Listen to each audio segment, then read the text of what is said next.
को डायरेक्ट देने वाले तो है नहीं, वो तो ऋषि मुनि अपना अपना कर्म करते हैं। तो ज्ञान की बात बहुत कम मिलती है। यहाँ भक्ति की बात है तो भक्ति से प्रसन्न हो गए, छोटे मोटे वरदान और उन सब की बात होती है। लेकिन हमेशा एक बात याद रखो, जो लोग वरदान मांगते हैं, जो लोग इच्छा रखते हैं, कामना रखते हैं कि भगवान कुछ दे दो, तो भगवान उनको टेम्पररी ही देते हैं। जितनी इच्छा की उतना ही देते हैं। सागर के सामने चम्मच लेके जाओ, उतना ही तुम्हें मिलता है। भगवान से पुत्र मांगा, भगवान ने कहा तथास्तु, जाओ तेरे घर पुत्र हो गया, खत्म कहानी। बस एक जन्म की प्राप्ति, बस एक जन्म का सुख, और क्या। लेकिन अज्ञानवश कोई ये ब्रह्म ज्ञान या आत्मज्ञान या परमात्मा या उनको मांगने वाले उदाहरण बहुत कम है। तो यहाँ चर्चा की बात यही आती है कि जिन्होंने भगवान से वरदान मांगे हैं, आज वो कहाँ है। सीधी सी बात है। एक टाइम में किसी ने पुत्र मांगा, पुत्र मिला, किसी ने राज्य मांगा, राज्य मिला, किसी ने अस्त्र मांगा, अस्त्र मिला। लेकिन वो आज कहाँ है। ना तो वो पुत्र है, ना तो अस्त्र है, ना तो राज्य है, ना तो धरती लोक की कहानियां हैं। अब देखो, सब कुछ जो भी वरदान मांगा सब खत्म हो गया, टेम्पररी। तो वरदान और इच्छा और कामना सब कुछ टेम्पररी है। सोचने वाली बात है, आज भी जो भगवान की भक्ति करने मंदिर जाते हैं, भगवान मुझे स्वस्थ रखना, मरने तक स्वस्थ रखना, पुत्र दे देना है, मुझे अच्छी घरवाली दे देना, मुझे ये दे देना, मुझे वो दे देना। लेकिन अल्टीमेट व्हाट, ये तो बात है। तो भगवान से मोक्ष नहीं मांगते, भगवान से ज्ञान नहीं मांगते, क्योंकि ज्ञान के बिना मोक्ष की प्राप्ति कैसे होगी, मुझे बताओ। जब तुम्हारे अंदर ज्ञान नहीं होगा तो तुम्हें मोक्ष कैसे मिलेगा।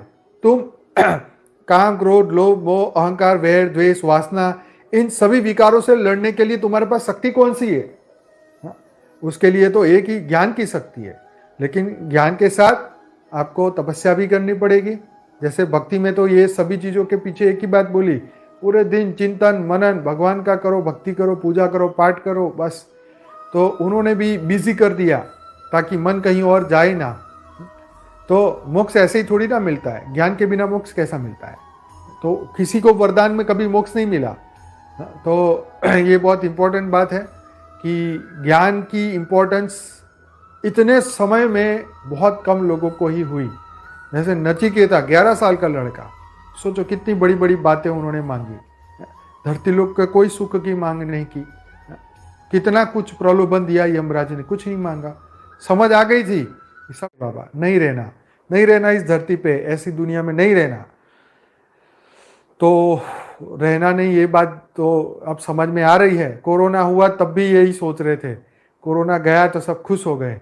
अब ये नया चैप्टर चालू हुआ यूक्रेन का, तो अब वहाँ के लोग कह रहे हैं कि बचाओ बचाओ भगवान बचाओ इससे। तो देखो, ये ऊपर वाले की माया, कौन जानता है क्या होगा क्या नहीं होगा। लेकिन मनुष्य की जागृति तो यस, ओवरनाइट, रातों रात सब भागम भाग। जैसे ही मैसेज मिला कि जल्दी से जल्दी देश छोड़ो, सब भागने लगे। सब कुछ छोड़ के, 2 कपड़े पहन के, पैसे लेके, पासपोर्ट लेके भागो, बस। तो यही है अंतिम समय में। अगर धरती लोक पे बुरी हालत होती है तो पासपोर्ट लेना मतलब अपना ज्ञान धारण करना, आत्मस्वरूप को धारण करना और अपने बेहद के विमान में जाना। तो ये अंतिम समय का हमारा ये सिचुएशन है। खैर, इतनी बुरी सिचुएशन तो धरती पे नहीं आएगी कभी। ऊपर वाला जो है पूरा सपोर्ट सभी बेहद की आत्माओं के लिए, इतना अगर इतना कुछ किया है इन 25 सालों में, तो आगे भी संभाल ही लेगा। तो इसीलिए धरती लोक की तो किसी को इच्छा नहीं है। सबको अब ज्ञान तो हो ही चुका है, ब्रह्म ज्ञान तो हो ही चुका है कि अब धरती लोक पे ज़्यादा समय रहने का फ़ायदा भी नहीं है। तो सब अब पुरुषार्थ कर रहे हैं, आगे बढ़ रहे हैं। तो इसलिए लोगों को, एटलीस्ट आपके आसपास के लोगों को बताइए कि जब भी वो बापूजी के वीडियो देखे, लाइक जरूर करें। బేహద్ పరం మహాశాంతి, బేహద్ ఆత్మలకు, బేహద్ పరివారమునకు అనంతభాయ్ చెప్పినటువంటి హిందీ వీడియో క్లిప్పింగ్ ఇంతవరకు మీరు విన్నారు. దీనికి తెలుగు అనువాదం. అనంతభాయ్ చెప్తూ ఉన్నారు, భక్తి మార్గంలో భగవంతుడి నుండి వరదానం కోరుకుంటూ ఉంటారు. అయితే భగవంతుడు డైరెక్ట్గా వరదానం ఇచ్చేవాడు కాదు. ఎందుకంటే ఆయన భక్తికి ఫలితం జ్ఞానం ఇవ్వుటకే నిమిత్తమై ఉంటాడు.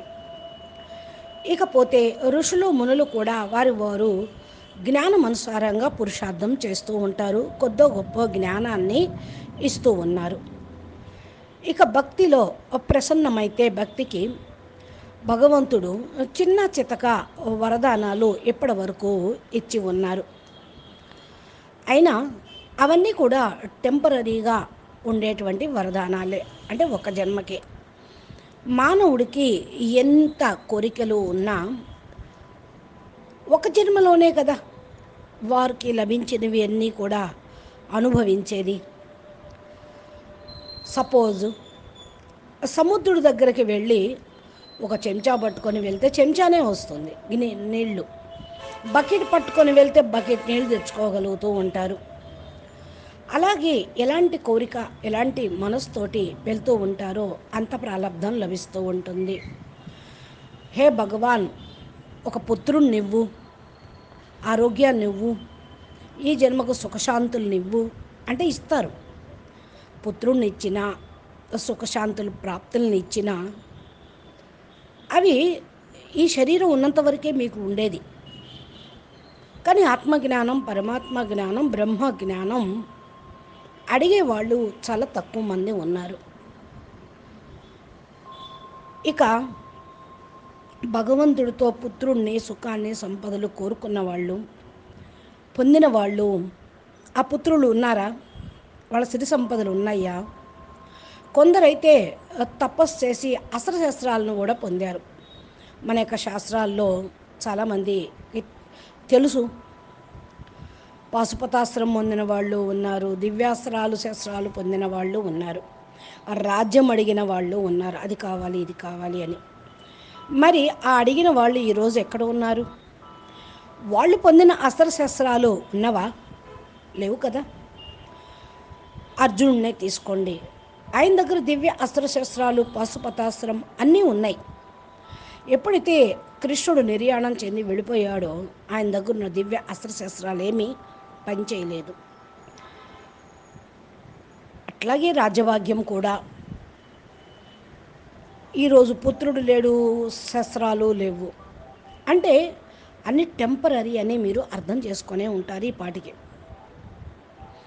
ఈనాటికి కూడా భక్తులు భగవంతుడి దగ్గరికి వెళ్ళి ఆరోగ్యం ఇవ్వండి, మంచి భార్యనివ్వండి, మంచి భర్తనివ్వండి అని అడుగుతూ ఉంటారు.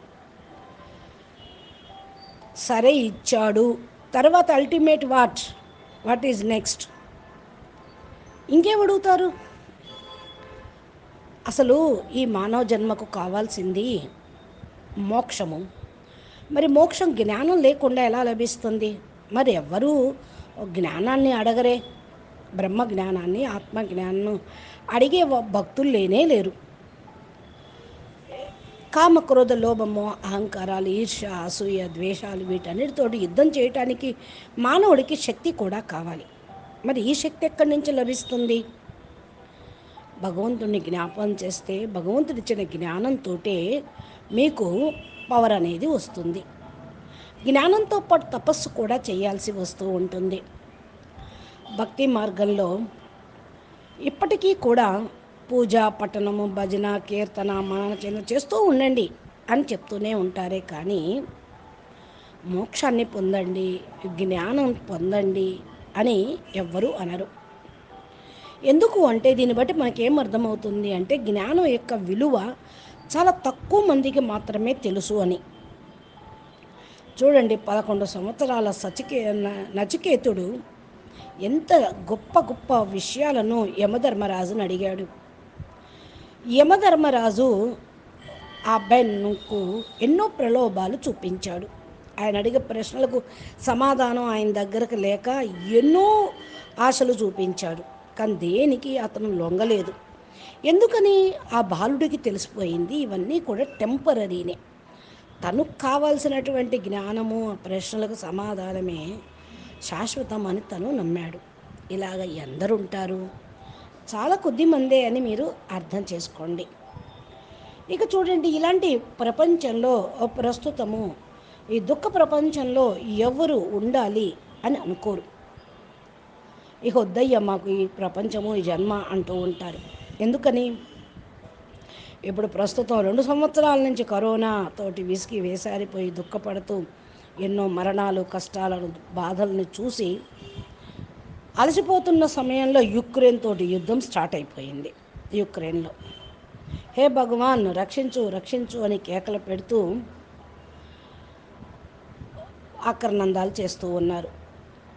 ఇక దేశాన్ని ఖాళీ చేసి వెళ్ళిపోవాల్సిందని మెసేజ్ అందటంతో రాత్రికి రాత్రే పరుగులు తీశారు. అన్నీ వదిలి మళ్ళా అంటే వీసా ఉంటే చాలు వెళ్ళిపోవచ్చు.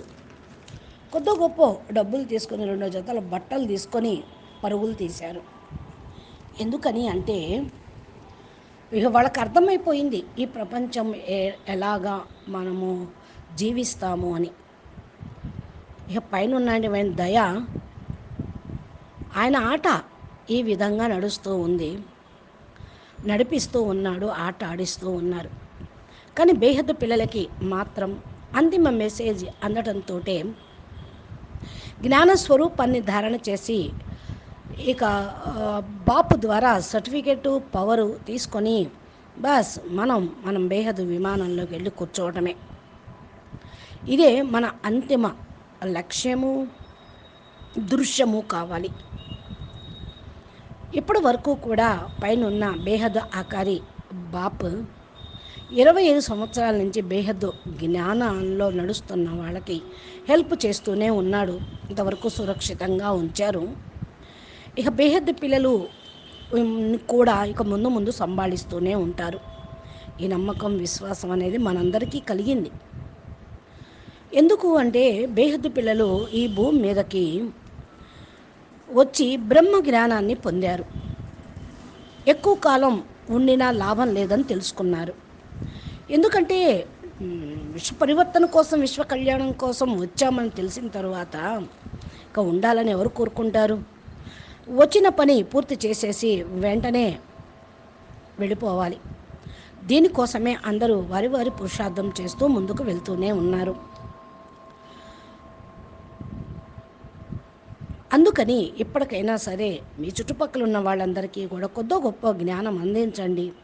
బాపూజీ వీడియోలను షేర్ చేయండి, లైక్ చేసి కామెంట్ పెట్టమని చెప్పండి. జ్ఞానాన్ని అందించండి. జ్ఞానదానమే మహాదానం. కాబట్టి ఇప్పుడు బాపు లభించారు అన్న మాటని మీరు సదా జ్ఞాపకం ఉంచుకోండి. అచ్చా, పరం శాంతి, నమస్తే, ధన్యవాదాలు.